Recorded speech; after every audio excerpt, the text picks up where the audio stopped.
Today, Precarious plays Metroid Prime 3, Corruption. I've got something I'm going to talk about. Yeah. Yeah, and you're coming along whether you want to or not because you left it up to me, and this is your punishment. Speaking of Persona, because it's not the kind of thing that we would want to play on this show. Yeah, it's not. It's way too long, first off, and I think it's way too much like, let's buy a sandwich. I think that Atlas is very protective of that particular property. Mm-hmm. And I think that even after most other developers and publishers are like, no, play our games online because we've checked the numbers and it only seems to improve the sales, you know? Mm-hmm. It's free marketing. Yes, go, you little word of mouth golden geese. Mm-hmm. Play our games on the internet. Oh no, don't steal it. Don't steal the game. Don't steal the game. Oh no, steal the game. Okay, hold on. Gotta figure this out. So here's what I want to talk about with regards to Persona 5. Yeah. Remember how before I was talking about, like, one of my problems with it is that there's this very narrow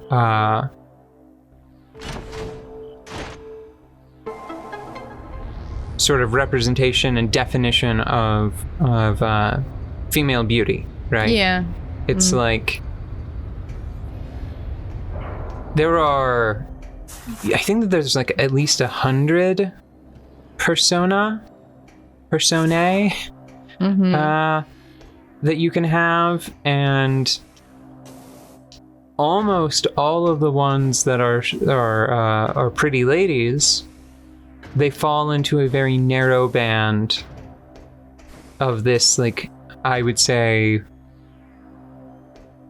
classical Japanese beauty, you know, where it's a little bit of shapeliness, perhaps uncommonly tall, maybe for the demographic of the region.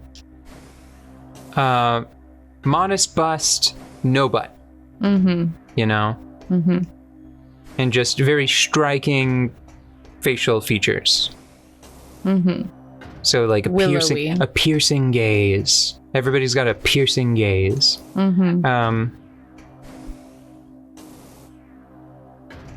Okay, and then I probably need to put everything back down and then land the ship. Got it. Now this is a moment where I might easily come off as a hypocrite, but this is the kind of situation where it's like I can appreciate it through two lenses, right? On a broader cultural perspective, I think that it's a problem because I think that it is sort of like culturally and creatively limiting whenever you have that. Such a narrow focus, especially whenever you compare it to like there's far greater variety in how men are represented, you know. And this extends beyond just the persona, your confidants, right? The female confidants all fit within a relatively narrow band, but I mean, just talking about the male confidants, you know, there's like a middle-aged politician who is not especially attractive. Just going that far, you've already functionally doubled what's being represented. Yeah. You know? Or like the possibility space for representation. So this is something that's interesting and unique about this game. You get a handful of upgrades for your gunship. Lock on to command icon with X to initiate a bombing run. And this is the kind of thing that I didn't use very often. I think, I don't know if you can use it on enemies or not. Maybe it's just a puzzle solving cool.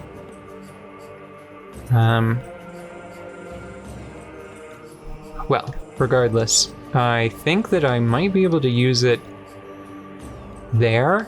So let's try going to that airlock. So I recognize that it's sort of bad from a broader perspective, but for me personally, it's a party. I'm a happy, bad gentleman when I play Persona, because I can easily, especially Persona 5, because I don't want to, that's sort of a mechanical spoiler.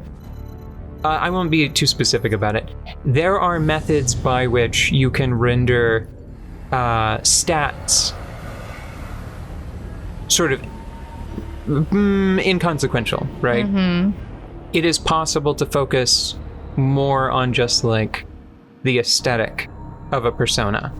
Basically, in Persona 5 specifically, I've learned somewhat uniquely, you can fill your roster with whatever persona you want, and you won't be badly penalized for it mechanically. And did you use this to make Killer Girl Squad? Oh, like you boy! Often do when you have the opportunity. You're like, The Isle of the Amazons for me. Yeah. Thank you. Oh yeah, my up until this is bad of me to say. Up until her even hotter mom was available. Functionally, my main persona was Lamea, who is pretty by the book, as like from the perspective of Persona, where they usually can get pretty wild with the designs, but it is just pretty lady up top, snake on bottom. You know, classic monster girl. Yeah, she was my main persona just because I got really lucky with a thing that I don't want to mechanically spoil. Basically, she could... so you know in Mass Effect how there are biotic combos where you can like set somebody up with warp and then you hit them with another power, or no, you set somebody up with a lift and then you use warp to detonate it? Yeah, I remember. That, she can do that, but, you know, translated to a different system. Gotcha. So she's a really good team player in a game that rewards good team plays. Oh, are you doing it? Are you using hyper mode? Sort of feels like, yep. That's what that feels like. Hyper mode. Normal weapons deal less damage, vulnerable to hyper mode attacks. Not happy about it, but let's go. Friends? No, that's just Space Pirate, I think. And then I'm pretty sure we gotta empty the whole tank. Otherwise, I think it starts to fill up, which can lead to an undesirable failure state. So, if being left to my own devices, it's just sort of like, yeah. So Lamea was my main persona until her mom became available and basically took her spot. Remember, I showed you Lilith, I think. Yeah. I showed you Lilith, and you were like, "Really?" I was like, "That's that's a choice. That's a choice you made." No, she's pretty cool, but definitely when you were trying to describe her to me, you were like, "It's really cool, but it's not your aesthetic." And I'm like, "What could you possibly think is really cool that I don't also think is really cool?" And I'm like, "Oh, that's it." How did I describe it before? It was like,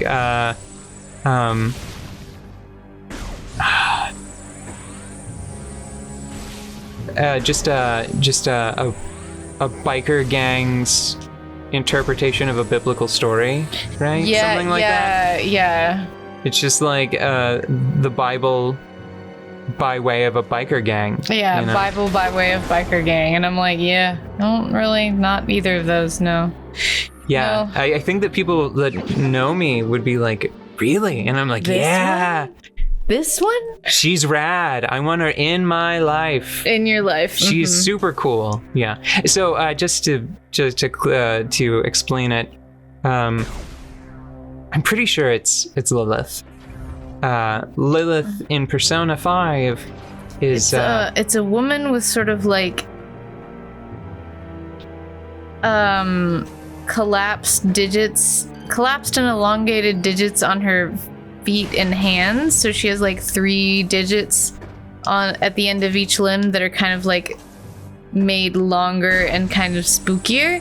And then she has a snake tattoo going like up and down and around like her limbs. She's butt-ass naked. And then she has a snake, an actual snake. Yeah, it's a big one. Climbing up the side where the tattoo isn't. Yeah. And it looks like he's friends. Like he's that snake's head hangs out with her head. Yeah. So they're like hanging out. So and really it's two characters for one. And it narrowly covers the naughty bits in that sort of Bayonetta style. Yeah. Where it's like, this is relying on some very particular camera angles to be kosher. Cannot use the command visor while it is active. Interesting. Yeah. So, and it was sort of a scenario where it's like, I can't. Hold on. I'm trying to channel some good old fashioned, like crass toxic masculinity. Is it not coming to you right now? You're not feeling very toxic. Well, no. It's always. It is difficult for me to do this kind of thing intentionally, and I don't do it accidentally very often either. But it's sort of like, why deal with like a cub when a lioness is available? Oh, I see. Yeah. So that's why I ditched Lamea. It's because her hot mom was available. Yeah. Oh, yeah. I'm sorry. Is the matriarch around?